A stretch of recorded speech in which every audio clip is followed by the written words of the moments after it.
Thank you all so much for joining us for our third panel session as part of this year's Photo Ethics Symposium on the theme Ethics in the Age of AI, which is sponsored by Getty Images.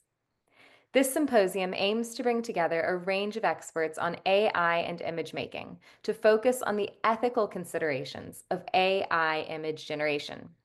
So this panel is going to focus on representation in AI. I am the founder and director of the Photography Ethics Center, and I will be moderating this panel.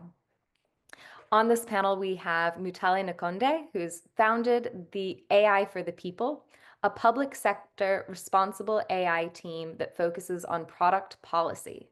It is built around the advocacy work that Mutale has been doing in Congress since 2017. Mutale started her career as a broadcast journalist and produced documentaries for the BBC, CNN, and ABC.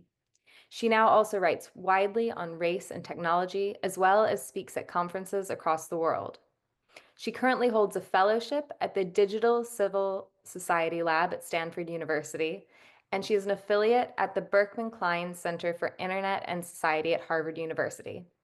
She's pursuing her PhD at Cambridge University in the Department of Digital Humanities.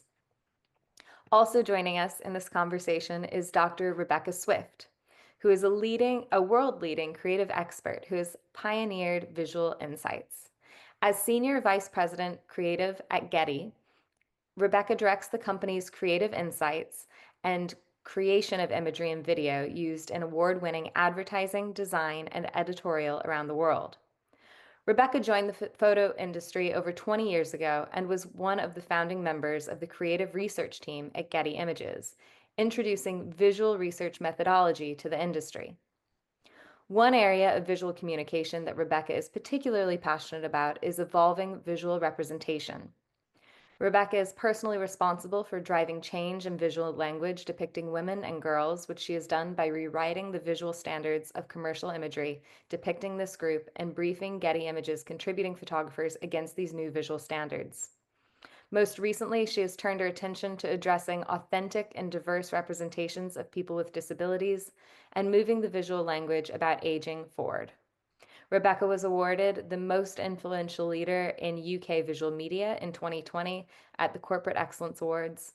Rebecca has a PhD in photography, and her research experience is in commercial creativity and the evolution of visual trends in advertising. So we are going to start with a couple short presentations from our speakers, and then we're going to go into a little bit of a discussion, and we'll incorporate some of your questions into that discussion, and we'll go from there. So Rebecca, would you like to cue up your slides? I certainly would. Thank you. Okay, lovely. Thank you for that lovely intro, Savannah. That sounded like it was written by my PR team, and I do I do appreciate that. Yeah, I mean the reason I wanted to be involved with this summit, and also why I wanted to also talk today, is because this is something that's very dear to our heart at Getty Images. It's something we are thinking about very deeply and spending money on. And obviously, with the advent of AI, it has created a whole new list of issues around ethics and transparency and labeling that we have not had to deal with until now. So I'm going to talk a little bit of kind of how we have been thinking about this work, and then how that's now being transferred into the work of AI. And Savannah mentioned our visual research methodology that we use at Getty Images, and just to give you a very, very quick insight into that, we obviously have a big data in the form of our customer behavior. We have 3 websites: Getty Images, iStock, and Unsplash, which is the free site. And there's just under 1 million paying customers who are searching for content and buying content through our site. So there's some really juicy information that we use to really understand kind of how our customers, and they tend to be what we call B2B, so they're businesses and brands and companies and the media, who are using content, and what we're seeing evolving, what we're seeing changing. We also combine that with consumer data, so that's data that we get from asking the general public about how they feel about imagery, and how they react to imagery. And I'll talk a little bit about that through the lens of our AI research as we go forward. So what I wanted to talk about was how how our research has had an impact, I think, in terms of the way that brands are thinking about representation broadly. We've seen, and this is the type of thing that we tend to present to brands when they're thinking about, how do I develop my visual language? How do I do representation better? And what we do is we look across all of advertising and marketing, and we look at and we quantify how people, who is being represented and what they're actually doing in the content, whether that's a still image or whether it's a video. So since 2019, so pre-COVID, we've seen, almost 1,000% more visuals representing LGBTQ life outside of Pride. What was happening before that was that the LGBT community tended to be forced into Pride Month, and so we saw a lot of rainbow flags and protests. But we are still seeing, that there is a limited range of content that we're actually being seen. So, even though we've seen this massive increase in the last 5 years, there's still some big gaps in terms of the content being used. So especially when we look at the transgender community, you don't see them beyond being in a relationship or being alone. We're seeing to see transgender people exercising or playing sports, which is such a trope in advertising, is a pretty rare thing still. Seeing genderqueer children is a rare thing. So, even though we have seen an increase, we are still seeing that there's a lot of content that's missing. And the reason I'm talking about this is because this is the content that's feeding AI. And so if we have not been feeding, if we've not been creating content over the years that is representative of people and their lives, then it's going to be very hard for AI to replicate that using using those large language models. And then also, when it comes to disability, we are seeing more interest in representing disability through, various brand activations. But we are seeing most of the work around disability tends to be people that have physical disabilities. And even then, they tend to be alone. Seeing something like what you're looking at the screen now, again, it is such a rare thing. Brands tend to visualize people with disabilities in their own homes, which doesn't do great work for representing people with disabilities as part of community and out in society.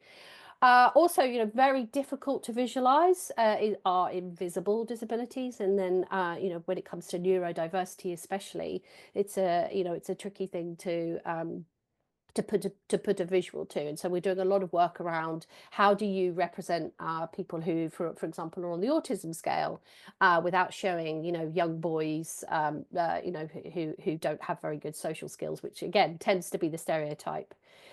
When it comes to the older generations, we are seeing, almost a third of all content of people who are 60 plus is related to healthcare and medicine. And yes, I think, as you get older, you tend to pick up niggles and need to spend more time with the medical profession. But actually, in terms of, how do we kind of diversify the content that is out there, and better representing people as they go older, we need to move away from this kind of clinicalization of older age and move it more into aspirational lifestyles. And so again, that's the work that Savannah mentioned that we're doing at Getty Images. Oh, I went a bit crazy there. This is something that I'm looking at the moment, which is depictions of men. And I don't know if you know this or not, but the UK, I think, is the second. Is it? don't quote me on this, but there was a piece of research into which countries had the most bald men, and the UK came very high. I think it was second in the top 10. But then when you kind of look across advertising, you don't see a lot of men without hair.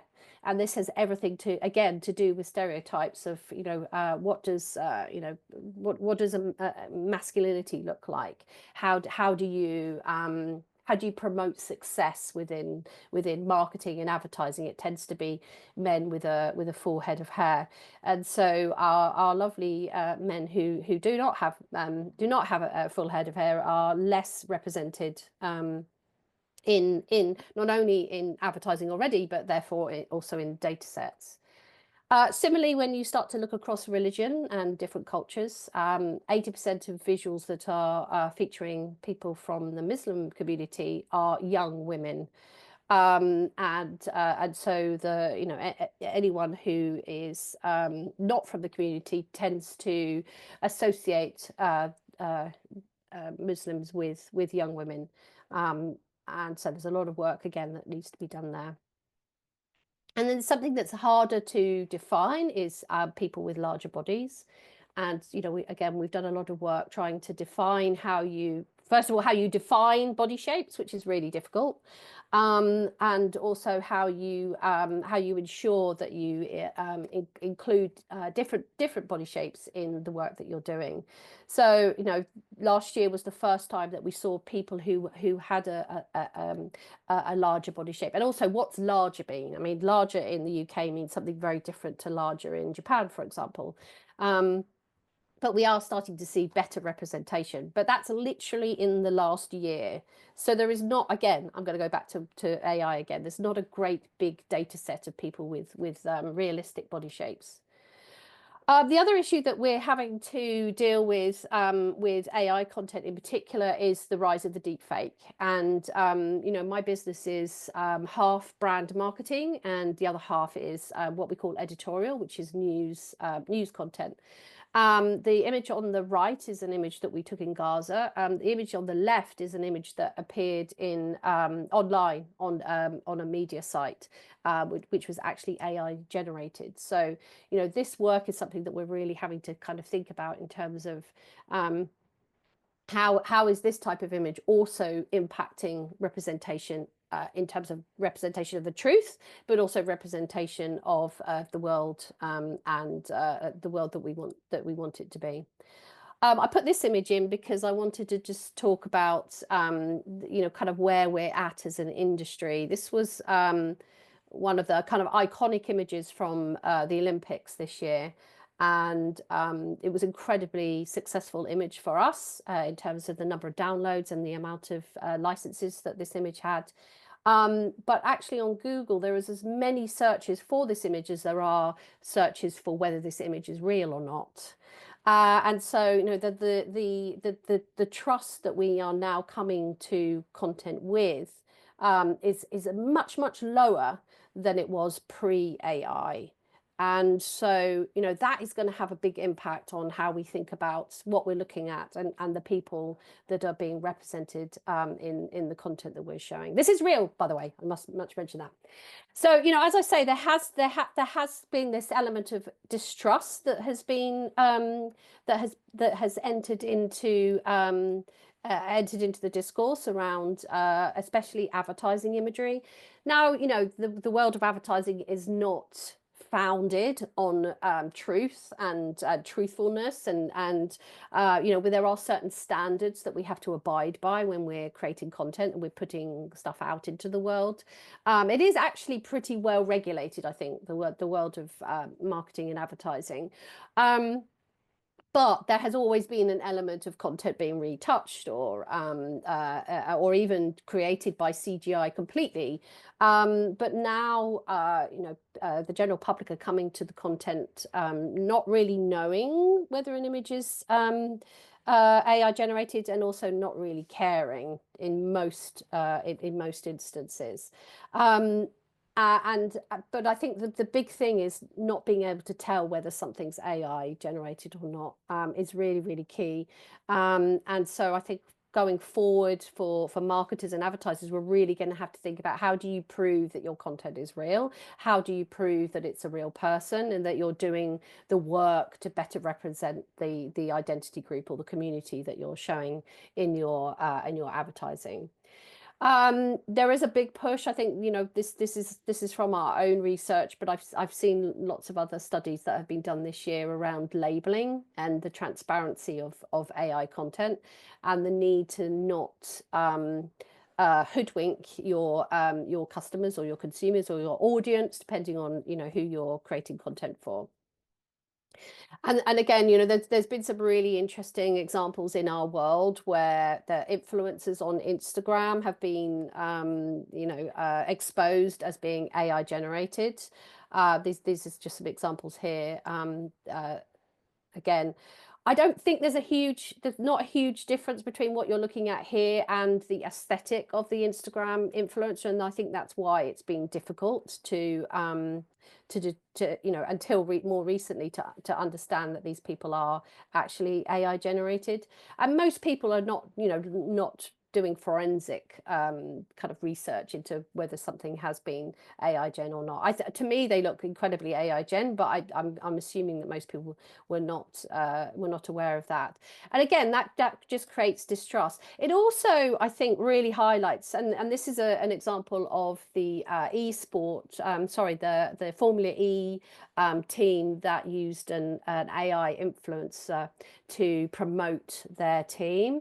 And basically, they chose a manifestation of a woman that was typical of the type of kind of objectified, sexualized woman that has been an issue within Formula One plus for its entire history. And again, I think some of the issues around some of this content is that it is actually reinforcing stereotypes of the past and not moving the visual language forward.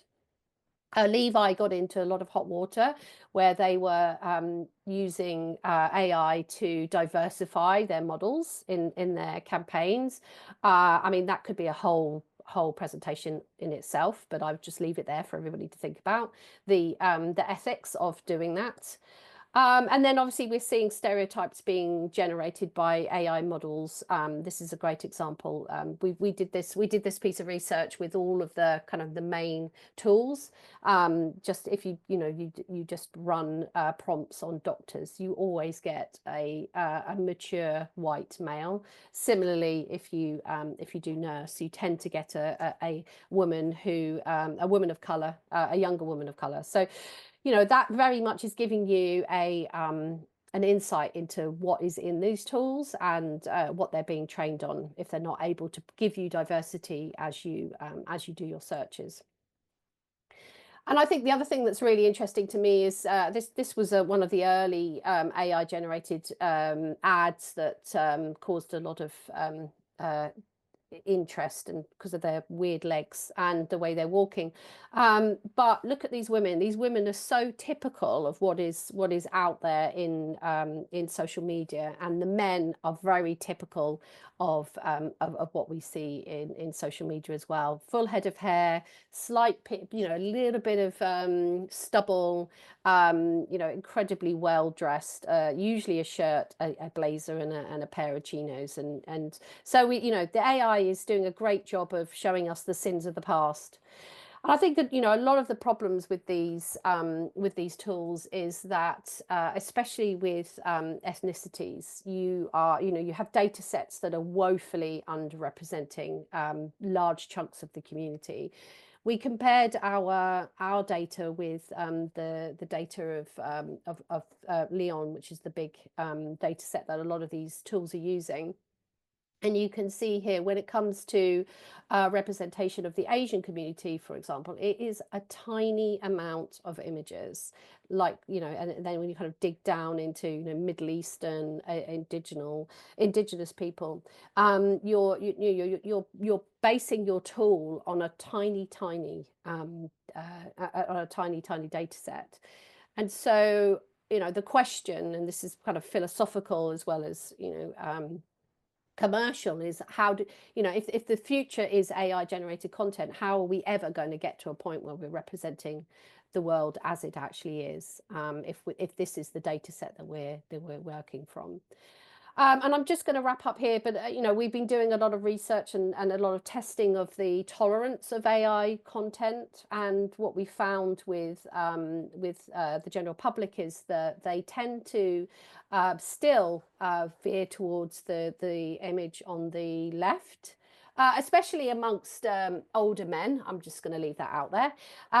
Whereas there is, very little tolerance for the image in the middle, which is purely AI gen, and then the younger generations tend to prefer the image on the right, which is much more natural and authentic image. So I've kind of whizzed through so many pieces of research and given you a real insight into all of the things we're thinking about at Getty Images.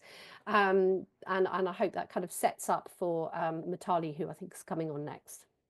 That's brilliant, Rebecca. Thank you so much. That was a really helpful framing, I think, for this conversation.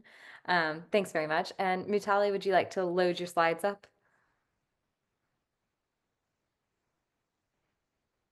You're on mute, It's dear. only the 900th year of Zoom and I still don't know how to use it. So does that mean that you want me to Share share your screen. my okay, okay. Yeah, sorry.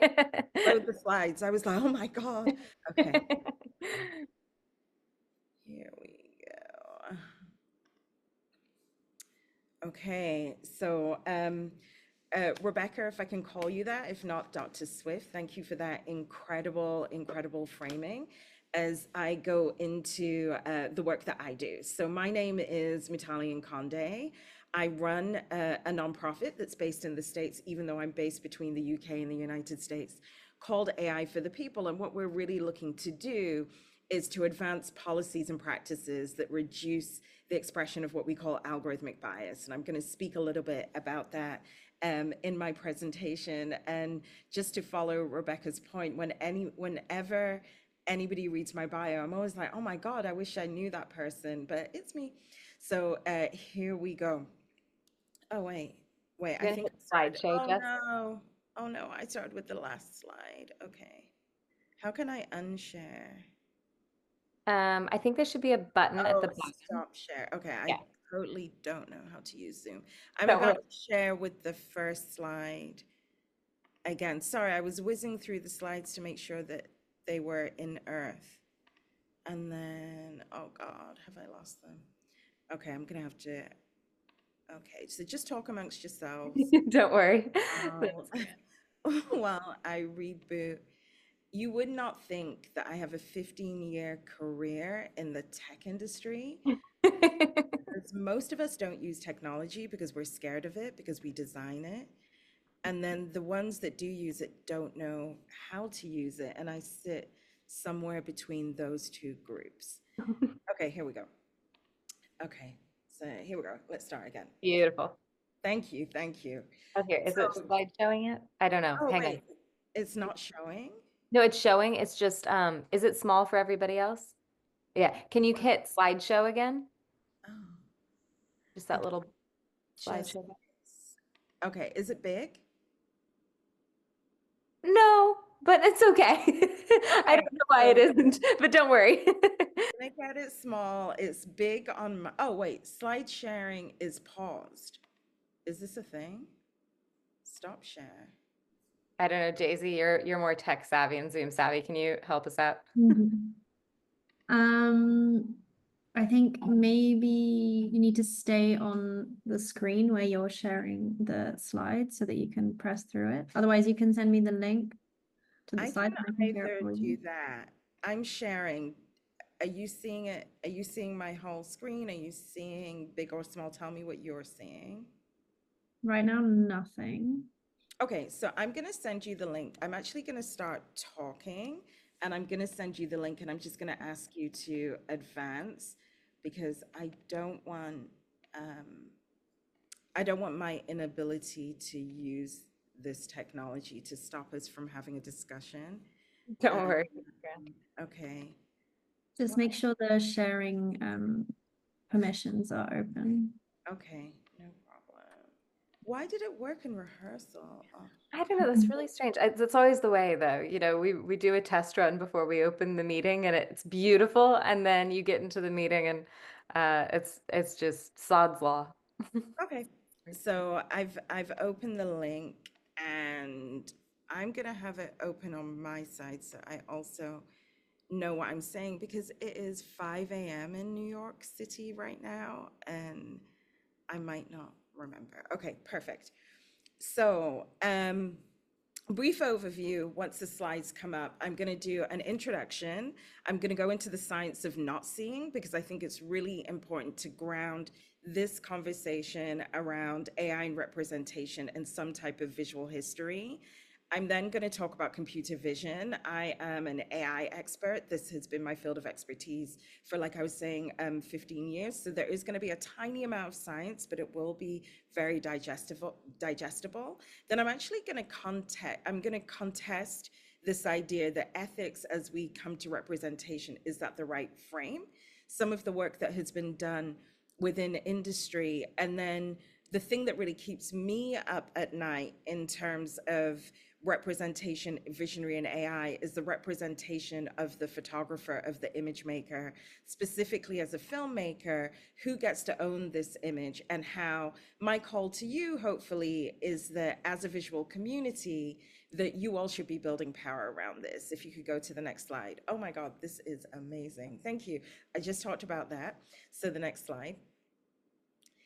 So the science of unseeing, when we think about AI generated images, where we go back as, I'm a sociologist, but other people who are broadly in the field of AI ethics, is the introduction of Kodachrome in 1935 in the United States, which is when color came, the idea that we could see color on film became a reality for us, if you wouldn't mind clicking. At the time, and one of the things that I think Rebecca did really well was point out that this was a commercial enterprise. Kodak were not creating color images so that we could see ourselves as we are. They were creating them specifically for Hollywood. And if we look at the films of the 30s, these are a couple of images. What we were doing in Hollywood then in the United States is that we were casting, hiring, and promoting this idea. I love Rebecca's framing of this idea of visual image. I don't get to use that, or visual language. I don't get to use that in my work, but I certainly will. The visual language was that white people were the only people that existed, and specifically white beautiful people were the only people that existed. And I would argue that as we look at as the AI influencer in the last few slides from the last presentation, they don't not look like these actresses on screen. It's just more sexualized, more G-strings, you know, more wags, as I like to think of them. And if we were going for this very idealized image of what humanity was, it was a white humanity. This is a picture that just popped up of what was called the Shirley card. And that was used, anybody that has created images in the analog world. I started to make films in the 90s, so we would have to color correct. We were using what was called a Shirley card, and the skin tone was this young woman, Shirley, an intern at Kodak. I'm sure she did not get a penny for color correcting all of our images, but as those films were being sent out, this was what we were color correcting towards. Next slide. So this idea of color correction, image, ideal imagery has become also now the language of computer vision. Computer vision is the underlying technology that this conversation is grounded in. And what it does, and Rebecca has spoken about this, is that it takes a data set of images. So whatever Getty has got going on, for example, men with hair, nobody with a disability, no indigenous people, even though we know throughout the earth there are indigenous people on earth, and it feeds it into a system, and that system then reproduces images that we would want and that we would need, but more importantly, images that have been commercialized over time, and then feeds back to us that they are real. So some of the themes that we've already discussed around authenticity, representation, but I would say, and this is a much more, is also a philosophical question, who gets to be human in AI generated imagery, if you wouldn't mind clicking? In 2018, a computer scientist at MIT was doing a study on facial recognition. Her name is Joy Buluwimi, who's appeared on screen. And one of the things that she found was that in facial recognition that also uses this computer vision technology, the people that got to be human were white. The reason that she is holding a white mask was when she tested facial recognition against herself, which is what we do in lab conditions. We are often our base data set. It couldn't recognize her face, but when she put that white mask in front of her, it could suddenly now recognize nose, eyes, lips. And the reason for that was the data set looked much like the last data set that we saw in the last presentation, and also kind of relates this idea to the Shirley card, where lots of different images that look the same became our initial kind of what we call our grounding data set, our base data set for anything that a computer could go on to see, including now, as we speak in 2024, these generated images by Sora and other technologies. They're all using this historical data. If you could click forward. So as a technologist, as a visual artist, my question, the driving question of the work for AI for the people in terms of our research agenda has been, we have why does this happen technically? What does this say socially? And what are the potential fixes? What are the potential ways that we could move these forwards, both socially and technically? And what you're seeing on screen is what we tend to think of in my industry as an AI workflow. So how does the thing become the thing? And as we go down, you'll see that at the top there's the identification for automation opportunities. So in this case, can somebody go to their computer, put in a prompt and get something out? Choose the AI tool. We're speaking about computer image. Prepare your data. That's the data set. What pre-exists? What can we use to feed that image? Develop the workflow, deploy, and then enhance. What isn't in this workflow, and I know most of my work really is grounded in what and who is missing. What isn't is testing, evaluation, and impact. And the reason testing, evaluation, and impact of images are not in this workflow is that these are social questions. These are not technical questions. And so I think one of the later questions is going to be kind of, why does this happen? Where does this come from? Are computers racist? People love to ask me that. I'm just going to give you an insight. No, they're not. And I can explain why later. This lack of testing and imaging really goes to the work that I think Getty and specifically Rebecca's team are doing. People are not investing in the data around who's been seen, who's not being seen. And then people like me are then being forced to create empirical evidence of what does it mean for people to be missing. I'm very interested in commercial reasons for that, but there are other reasons. But if we go back to this idea that what's missing are processes as well as people, that can also help ground the discussion. If you could advance the slide. Daisy, I was pressing my thing to advance the slides because fakery, I'd forgotten, I'm not doing it, it's magic, you're doing it. So there has been an industry response, right? We've had this idea that we know computer vision doesn't recognize Black skin or darker skin. We know that this could be a problem depending on deployment. I can speak about that later. And so what Google did in this case is that they said that if the Shirley card is the standard by which all skin tones are judged against, what would happen if we had a new card? And they did a research study with a sociologist called Elias Monk at Harvard. And what Elias Monk's research was looking at was the way society treats you differently according to your skin tone. I grew up in the UK. I've lived in the US a long time. But one of the things that always used to amaze me as a Black child growing up in the United Kingdom was when I would hear people that I had racialized as white describe other white people and tell me they weren't white. And they would say things like, they're swarthy, They're from Southern Europe. They would use, or there was one one person in my school that would describe anybody who wasn't like very, very light as Turkish because they didn't want to be racist. And I would be like, wait, every single person that doesn't have blonde hair, blue eyes, and burns in the sun is Turkish? Wow, Turkey must have the biggest population on earth. This is amazing to me.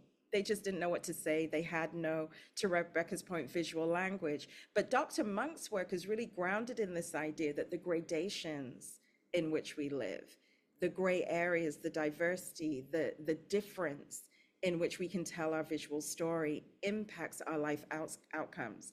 So what Monk did was basically take Google's data set from using the Shirley card, as it were, and encourage their computer vision technologies to be able to recognize humanities across the color spectrum. So going from around 5 gradations of humanity, this is a very small, it's actually 40 different types of skin tone. And I will say this research was inspired by Fenty Beauty, because it was a red lit after Rihanna's company was able to make all of this money from being able to give people foundation that matched their skin. And what they did was that they developed the Monk scale, and then they integrated it into their Android camera, because the business decision taken within Google was the ways in which visual culture is most expressed in society is through the cell phone camera. If you could go to the next slide. So, points for, I guess you're getting to know me better than you need to, but in our introduction, I missed our meeting. I thought it was New York time. It was GMT. I did not know that Rebecca was going to talk about advertising, but here we are. The way that Google tested this was through their Super Bowl ad, which in the United States is the largest advertising platform given to any company, and where they can showcase what they think of as their premier products. If you wouldn't mind pressing play on the video, and this is what they produced.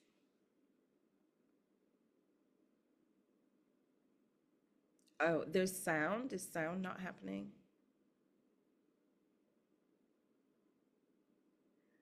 And the only reason I ask for sound is that it's the storytelling behind this. It's the storytelling behind extending the visual that is really compelling.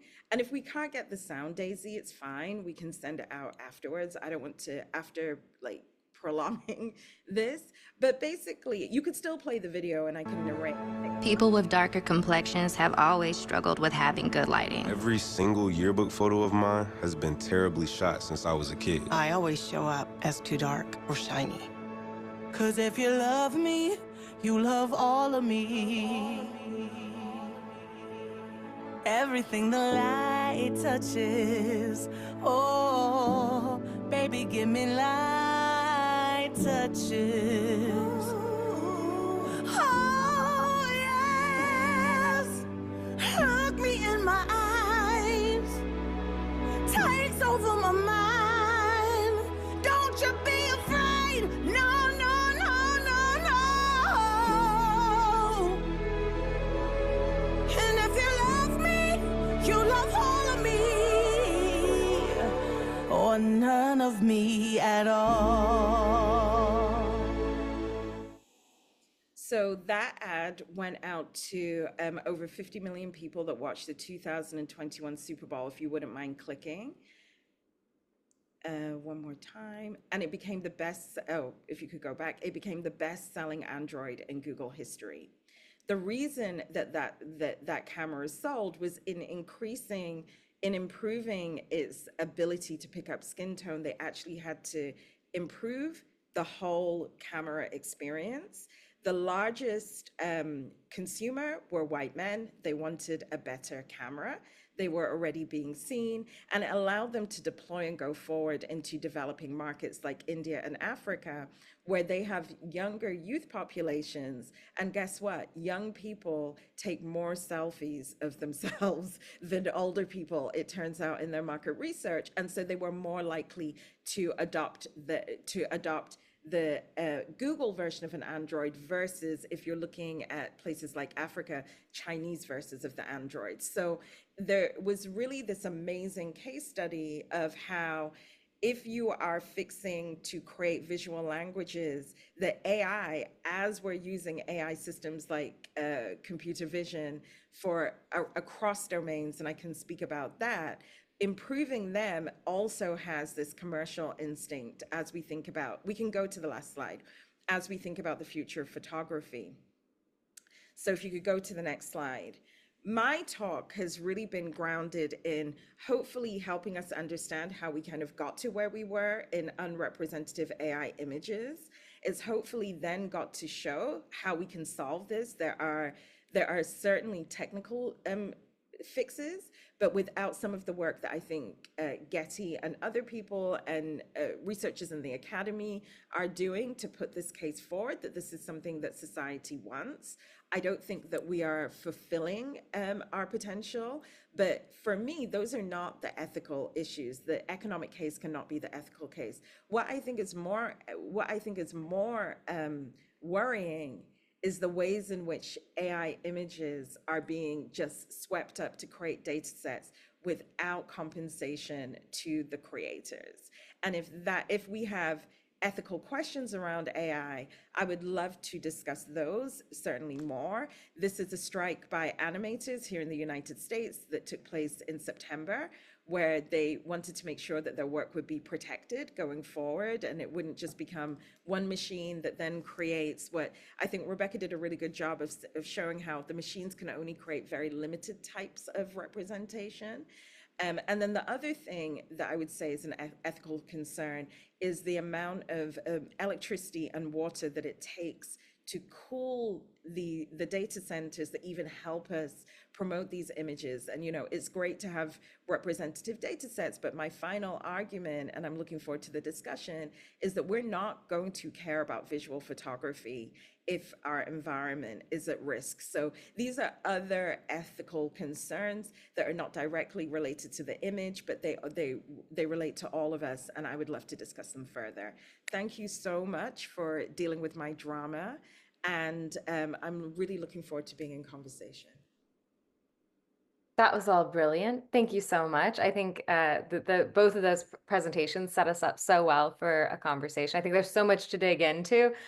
We've got about 40 minutes to have a conversation. So please do, to everybody who is attending, pop your questions in the chat, and we'll try to pick them up as much as we can and cover as much as we can in the time remaining.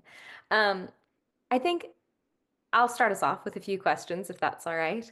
And I think that maybe the most pressing question that I have relates to a conversation that came up at the panel on Wednesday.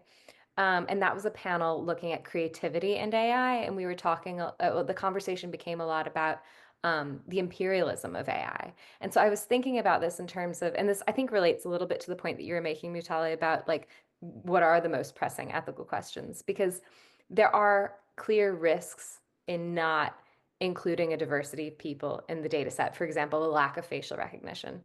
But do we want AI to also colonize the images and information of historically marginalized communities? Like, what does that mean? Or how can we approach AI in a decolonial way where it isn't reliant or run by imperialist structures? Does that make sense? It does. It's definitely a big question to ponder at 5:50 a.m. in the Sorry. morning. I think Rebecca made a really good point with that slide in Gaza. I actually, and it's funny, I was thinking about Getty Images as a business. I know that when we were developing our visual brand, we licensed pictures because we were like, oh, they have pictures. But we have to remember that photojournalism is part of not just the historical record or the human rights record. And one of the things that I really worry about when we have AI systems scooping up these images is if these are commercial enterprises, where is the incentive to keep pictures of Gaza, South Sudan, images where we are at the worst of humanity? And if we get rid of those images, how do human rights defenders and how do legal practitioners go back and make their cases, which are much bigger questions than the stuff that I look at, but these are questions of humanity. I was on a call yesterday with funders, and they were just like, oh my goodness, the next 4 years, what's going to happen? The world is over. Look what happened in France. Look what's happening in Romania, social media, the resurgence of the right. And one of the things that I brought up was what's going to happen in 4 years is, God willing, we're still living. What's going to happen in 4 years is that those of us who see a world that is better, brighter, more possibility will continue in that work. But we also need representations of that world. And the point that I made is resilience looks like people playing violins in Auschwitz. We have we have that photography because brave people showcase humanities at the worst of times. What resilience looks like is that people made music in the Harlem Renaissance. That was the midst of Jim Crow, where Black people were not granted their full rights. Yet some of the best art that we have has come out of that. But if we don't have a visual record, and if we only have these companies that have to show us what can be sold, I think future generations, as they face adversity, aren't going to be able to go back. How do we decolonize it? I have a completely different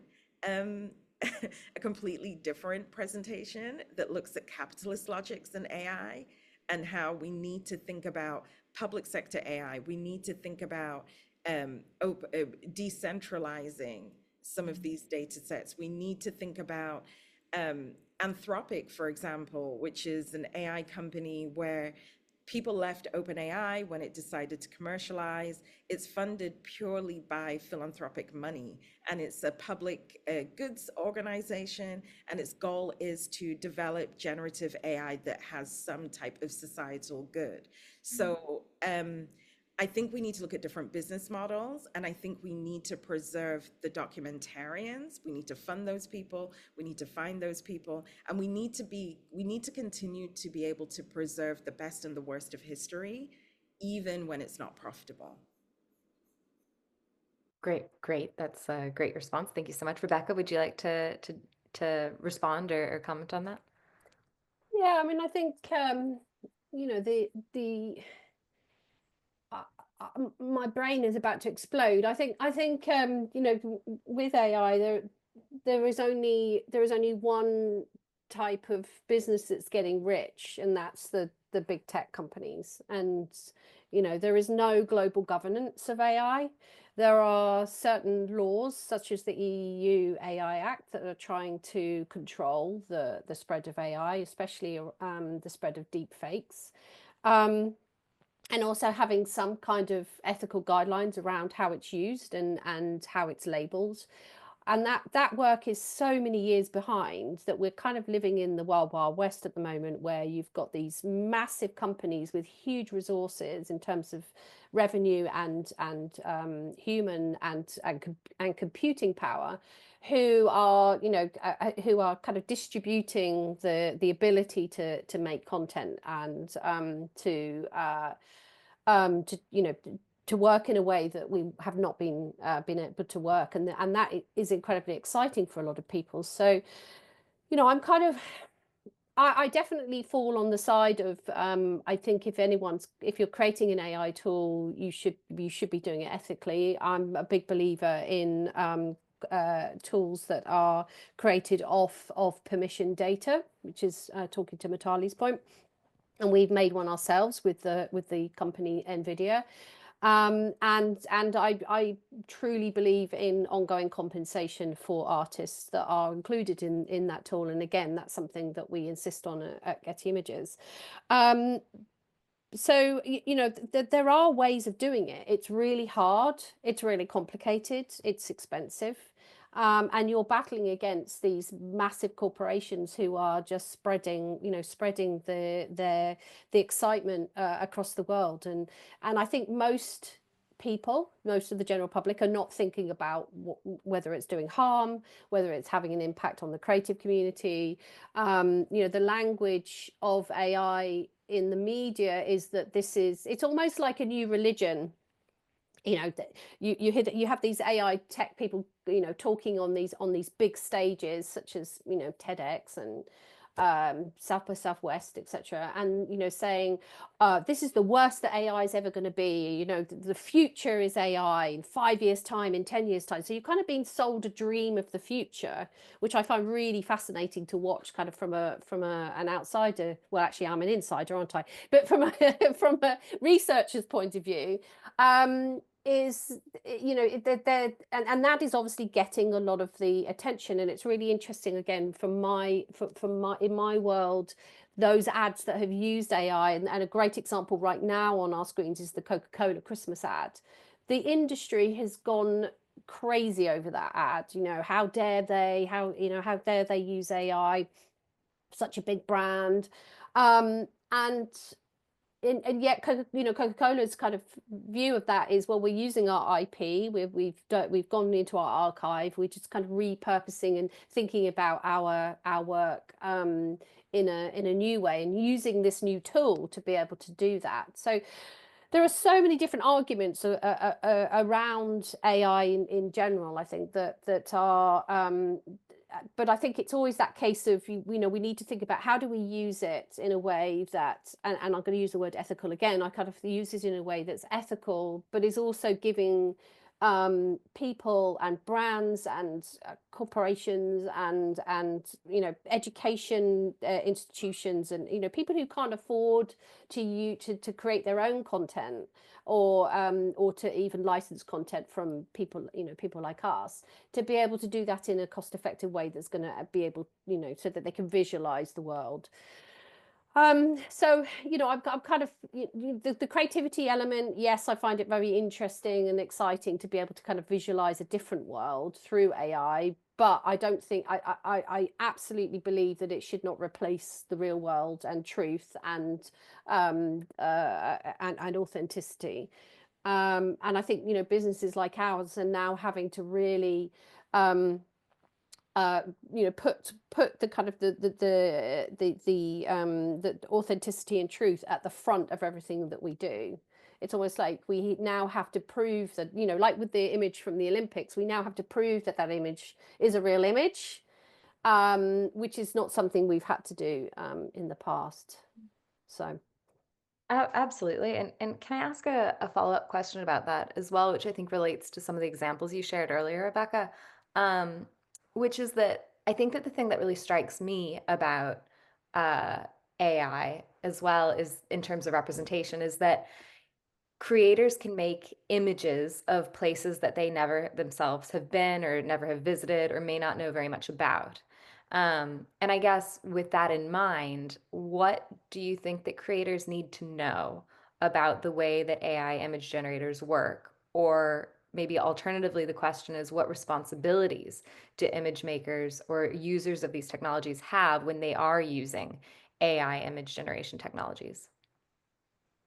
I think it's transparency. It's kind of, you know, goes back to, you know, what I was saying before. I think it's labeling the content that you're using. Well, I mean, you know, to take a step back further, to work on a tool that, you know, is you know, hitting all of the standards in terms of, you know, permission data, compensating its creators, etc., but then also being very transparent about content that's, you know, that you're creating that has come from an AI tool. And, you know, there are laws in places like France where you must label the content as AI generative, but that's not the case in the UK at this point. Mutale, do you have any thoughts on that? No, I think that that's I'm with Rebecca around authenticity and labeling, and we do a lot of work with social media companies who are labeling who are bringing in visual content in real time, and one of at least three of the companies that we're working with are thinking about labeling and authenticity, but then also battling this idea that once you label the content, people may still not believe you. There is just this huge trust deficit within institutions, and whether we like to think about it or not, Facebook is an institution at this point, and all of its sister companies. And so I think that there is much deeper work that needs to be done around authenticity. And I can really sympathize with, I'm not in advertising, but the Coca-Cola ad is so exciting in that it's pushing things forward, but it's not doing the visual industry any favors around the idea that we can believe what we can see. That has been such a component of human history, that we can believe what we can see, and that we can go back and we can look at hieroglyphics and nobody is wondering whether the hieroglyphics are real. Those are the keys to our civilization. So I do think that there are existential questions that we in this generation, we're kind of the people that have been chosen to do this, get to protect that for future generations. Thank you very much for that. Jesse, would you like to ask a question?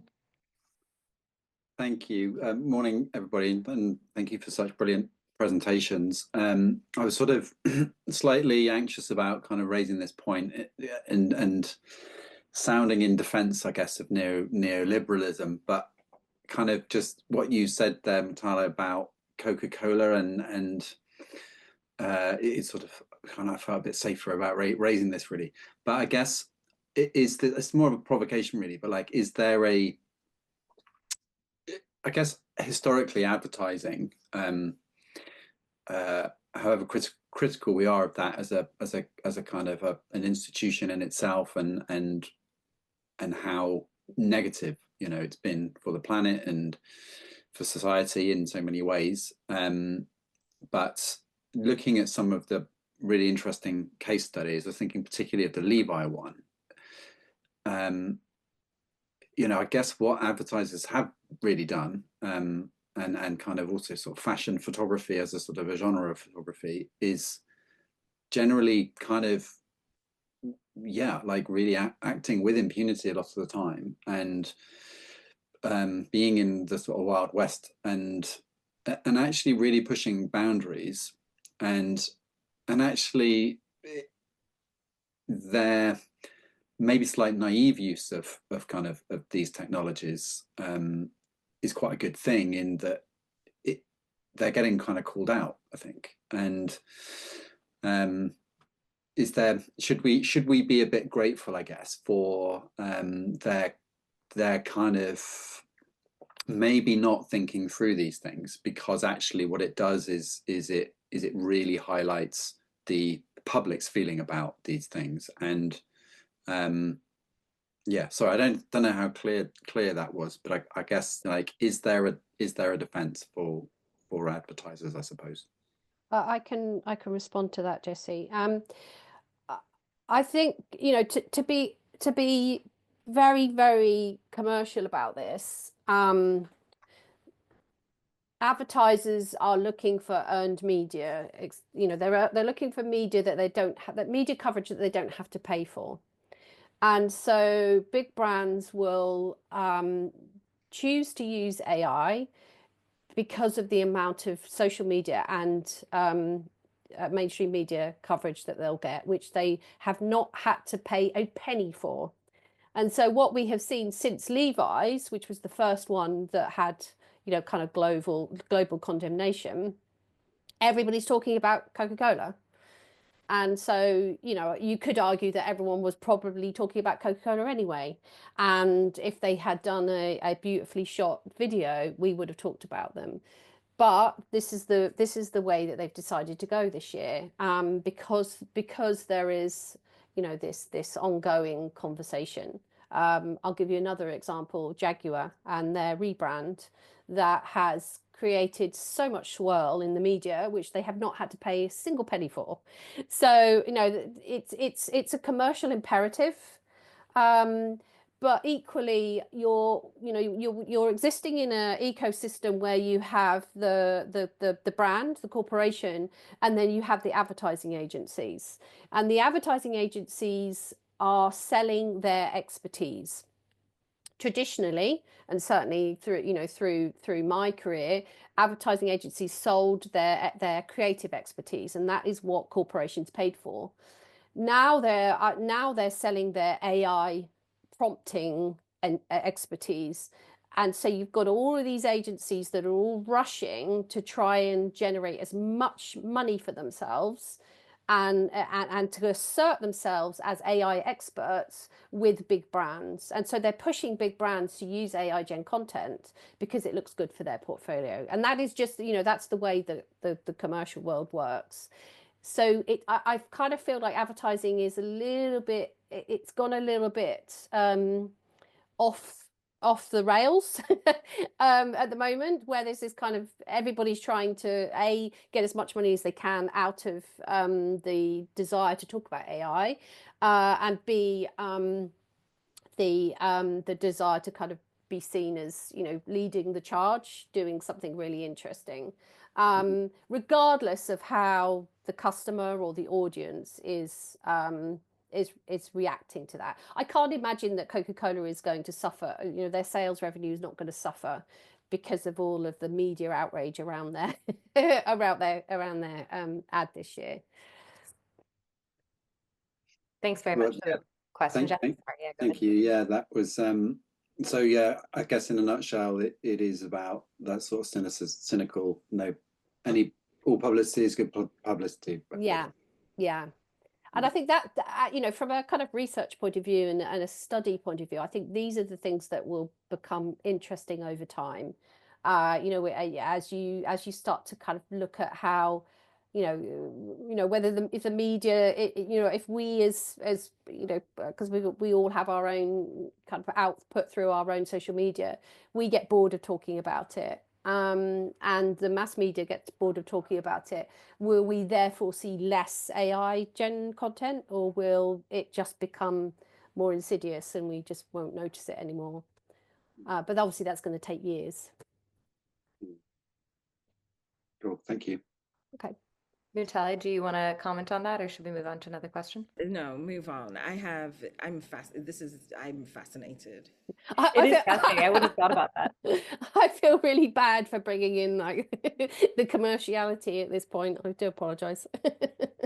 I wanted to pick up on a word that I think it's come up a couple times, the word authentic, because I've also seen that word a lot in online where, talking about authentic AI images. And I'm sort of sitting there thinking, I'm not really sure what this means. And I guess maybe thinking less about authentic, I wonder if what they mean by authentic representation is somehow reflective of the world. And I guess it makes me want to ask the sort of blunt question, like, is it possible to create diverse and representative images using generative AI? No, is my answer. AI generated content can never be authentic. It can never. It's a load of pixels that have been diffused and then put back together again. It's not. Yes, it can by a pure serendipity or coincidence. It can represent the real world, but AI does not have the ability to be authentic. And I think that's really key. I think there's a lot of prompting engineers who are trying to get AI to a point of authenticity. And the conversation is that AI is not AI, does it look real, is kind of a moot point. I think if you're using AI to try and be authentic, then you've got something wrong with your sort your sort your own stuff out. And I'll give you a really good. I'm going to give you an example. We do a lot of work with alcohol brands, and you may or may not know this, but alcohol brands cannot represent models. They cannot have models in their ads that are under the age of 25 at the point of shooting. And so it's very important if you're shooting for an alcohol brand that you have the model release and you have the date of birth of the people that are in it. So, we had an alcohol brand come to us and ask, what is the age of a model if we AI generate it? I mean, talk about like a massive philosophical question. Turns out that person, it doesn't have an age and therefore cannot be used in alcohol advertising. And we're kind of almost having to have these conversations now around like the real world versus the synthetic world, and where it has a place in advertising.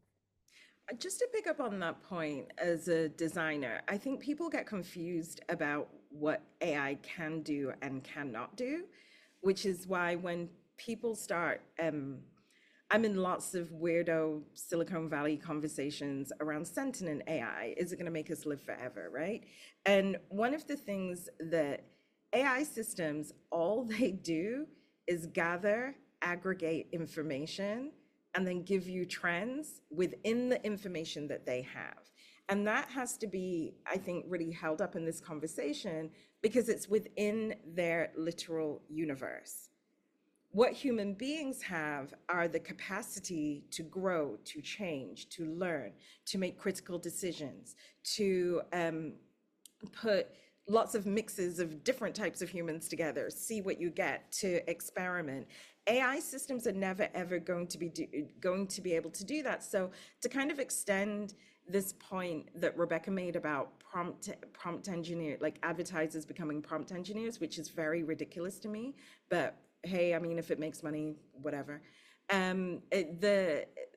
These are people making false promises. And one of the things that's happened in the United States are there've been a number of rulings that our federal trade authorities have looked at where AI companies have oversold themselves, particularly in the realm of the criminal legal system, where AI companies are like, our AI is going to show you who did this crime. And it's like, all it can do is gather the data of everybody who's ever been arrested and see whether this person approximates somebody who has been arrested. It does not imagine that new people commit crimes. And if you have the same TV viewing habits that I have, which are not very wide, I love myself a true crime murder. And it's always the most boring person next door that got angry with the most boring person across the road. New criminals, they're not in the data set, right? So I think that as we think about where the boundaries of these technologies can go, we have to start thinking about the fact that all they do is collate, gather information, and pick up patterns in what they know. And they only know what the developer tells them. So I've written, particularly around visual media, that AI generated images see through the eyes of their developers. And those developers come from very small subsets of people in humanity. So it's going to be a very, very small visual field. I think it's a really interesting point, and I think it's a really important point as well. And it makes me think about, you gave the example of like incarceration. Like, of course, like also the rate of people incarcerated is going to depend on their ethnicity. It's going to depend on their wealth. It's going to, it isn't also like that isn't being objectively applied against everybody who has committed a crime, right? That's being very subjectively applied. And it makes me think as well about, we're talking about representation, and a lot of the conversation we're having is about representation in terms of the people in images. But we can also think about representation in terms of diversity and inclusion in the industry, be that of photographers or image makers or software developers. And it made me think a little bit about to what extent does a lack of diversity in AI tech contribute to a racial bias in AI models? I can speak from the research community, and the example that I gave of Joy Bulawimi. when she was writing her paper on facial recognition, she was not looking to see whether facial recognition had racial bias. She was looking actually to measure what are the contours of this, what are the horizons of this. It was during her master's degree segment of a PhD. So she was actually trying to figure out what her research question would be. The reason that it turned to racial bias was that she noticed that the white mask had significance in her case. And then she went down that research road, and that took her to, well, who are in these labs to begin with? Because we are often our primary data point. If we look at the percentage of people that get into higher education globally, most people in the world have to pay for their primary degree. If you have to pay for your primary degree and you come from a poor family across demographic binds, you're probably not going to keep studying unless you can either get scholarships because your work is seen investable by your institution. I let people know I am very proud of funny, I mean, different Zoom, we can have a larger discussion, but I was rejected from Cambridge at 18, and I did have an axe to grind when I applied. So the fact that I actually got in, and then the fact that they actually funded my work, my very first day there on Freshers Week, I literally went to admissions and I was like, well, I got here anyway. So, but the point is, I would never have gone if I wasn't funded. I do not have the financial bandwidth to pay one of the richest institutions in the world even more money to educate me. That seems ridiculous. So when I got there, I was in a group, I was in a data set of people who either had tons of money and you have to have time, tons of money and tons of time. That's a really small group in society. We look the same, we act the same, we've worked in the same places. Even when I was at Google and other places, the people that worked at Google came from a particular socioeconomic experiential class. And we were developing products for the rest of the world, but we were our own data sets. So it's a very long and probably rambly way of saying we develop for ourselves and hope that the rest of the world can use them. There is nobody, if you're working in any type of commercialized environment, that is going to get any type of promotion for saying that this isn't ethical or this isn't socially just. And even when you find people like me that try to find the business case for ethical thinking, which is why I always talk about Google Pixel 6, it's not just that it's a great camera, it is the best selling camera and help them advance in new markets. I have to speak in that language because that was the only way that I could encourage this very monolithical group of people to look to people that weren't like us. And the last thing I'll say on that is, even when you got racial diversity and gender diversity, we all came from the same class of people, which is another way of,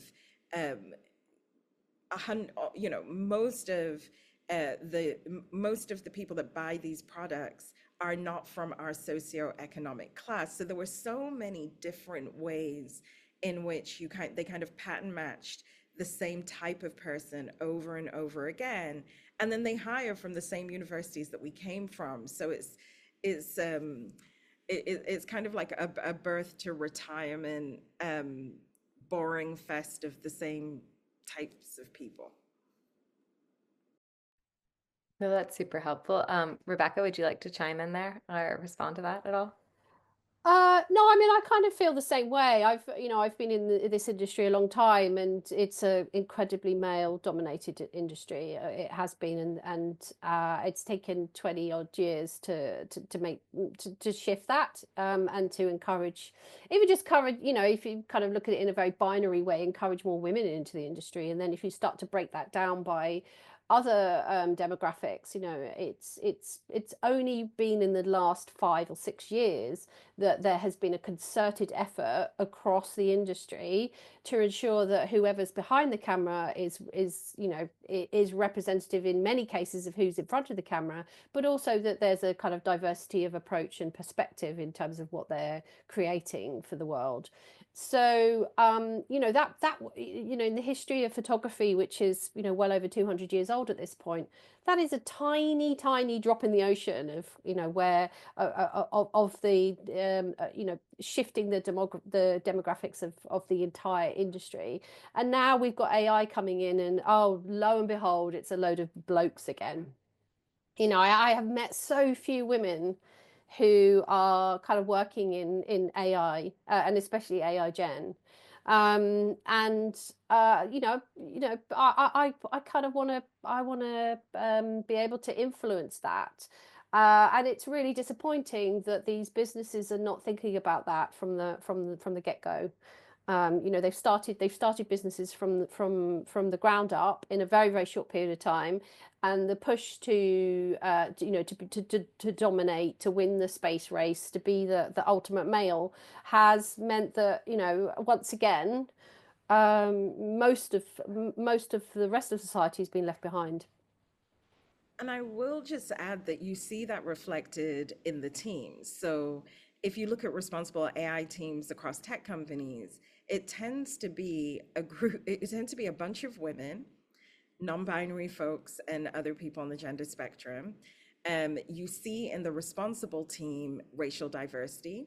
You sometimes see somebody with a disability, and our whole job is to go and poke a bunch of men that went to university together, went to preschool together in some cases, to do better. And so we're like they literally call us the Debbie Downer teams.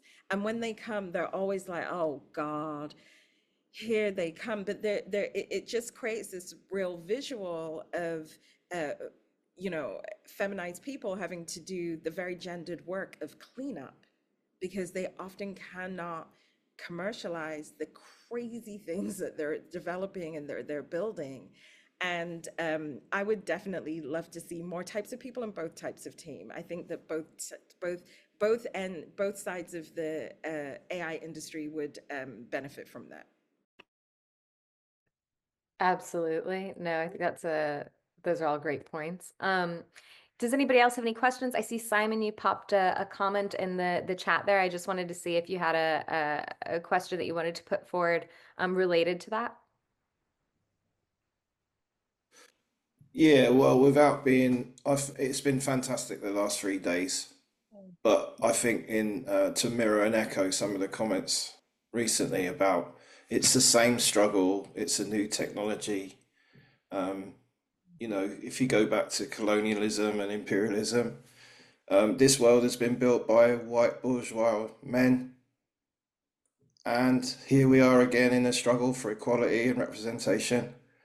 I'd like to add to the women thing class as well, because I think Mutale sort of touched on that when she's talking about education and the enclosed environment where working class people can't enter because of lack of economic means. So it all goes back to schooling and social environment and blah, blah, blah. So how can we possibly take on AI? It's already established. We're locked out. We haven't even started. It's like we're locked out. So we'll carry on doing what we always do, is trying to erode it and gnaw away at it. So thank you for your contribution. It's been fantastic. One thing I will say to that, Simon, is we can and we should do that. I mean, this is obviously not going to happen in the next 4 years, but who would have thought that somebody like me, I grew up in the UK, my family are Zambian. Yes, I do love the UK. I am a dual citizen, but for the last 2 years, I have been in the White House helping them craft ethical AI principles. And one of the things that I think, one of the benefits of having someone who was a Brit at the table was making them look at class, because I actually had language and I could understand that. And to say that it's not just that these AI companies are operating in Northern California. We all over the world have to use them, and we all over the world have different contexts. And the good news, I would say, at least from a United States perspective, is Elon Musk actually agrees with many of the positions that I take on ethical AI, just because he has business interests that he's trying to pursue, and he doesn't want OpenAI and these other companies to overtake him. So we're in a holding pattern where there won't be, I mean, there wasn't regulation anyway. I'm not going to start lying and saying we have nice things like the Online Safety Act or GDPR. Why would we have that when we can have capitalism? But we're also not going to lose ground, and there are more of us than there are of them, and when we don't buy their products die. And the greatest example of that is, are you in the metaverse? You know, on to pick that up just briefly, it's not about me, but you spoke about music. My background is music as well, but you know, some of the great black musicians from history playing for themselves and their peers. You know, the idea that a jazz club is sleazy New Orleans with 20 people there and some of the greatest music ever produced. Now we think about it today as mass produced and commercialized and millions of people hear it. But it goes back to this thing, if you keep working and keep doing your thing, there's more of us than them. We just keep going, right? And that's what I'm saying. And if we don't adopt, that's why I make the point about the metaverse. $50 billion worth of investment went into the metaverse, and people did not want to wear headsets. That's that story. People did not want to wear headsets. So they sunsetted the idea and they went on to something else. And one of the things that I really like about Rebecca's research, for example, is that if we in our own domains demand this, they have to adopt it. So I'm always on my I'm forgetting English now. I must be tired. I'm always on my soapbox that this fight hasn't been lost. We just have to keep up pressure, because they're going to keep up pressure, and they can't keep selling to themselves. They have money, but they don't have numbers.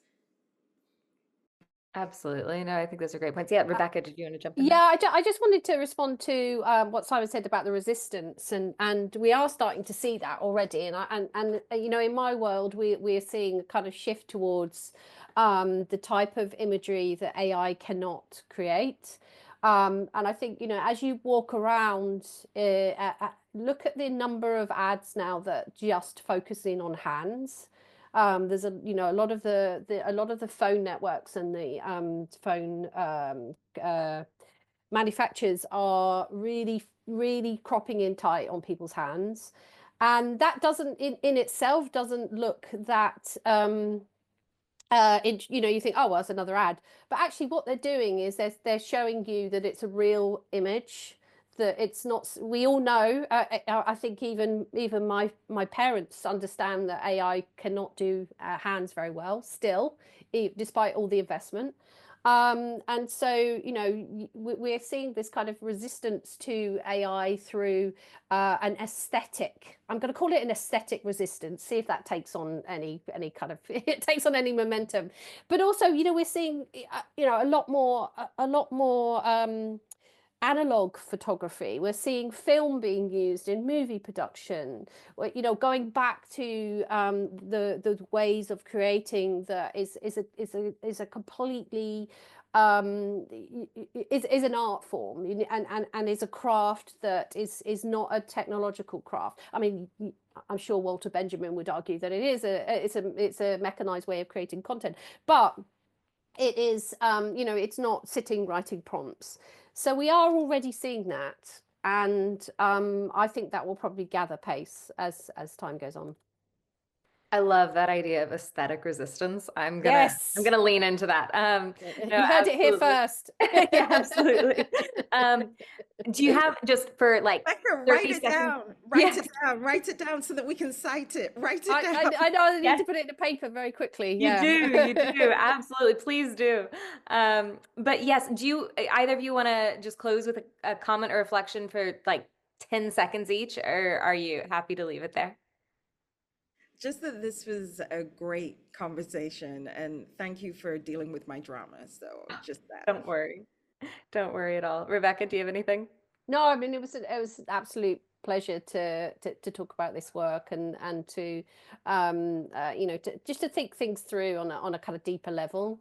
I spend a lot of my life at tech conferences where I'm the one creative person that they bring in to give their viewpoint. And so it's nice to be you know, thinking about this more yeah, kind of, you know, in a more of a macro sense. Absolutely. Well, no, that's really great to hear. I mean, that's the aim of this symposium, right? Is to provide space to sort of unpack these concepts. So I'm really grateful to you both for your time and your contributions, for being here. I think this is a really fantastic panel. For everyone who's in the room, you're very welcome to come back for our final lecture, which is this afternoon at 2 p.m. GMT. And that's going to hear from Vera Vanderberg. And I think it's going to dovetail really nicely from this conversation, because she's going to be talking a lot about the idea of reflexivity in AI models. So I think that that'll be a really nice thing to dovetail. So thank you so much for your time. Thank you for your contributions, and I hope to see you all later.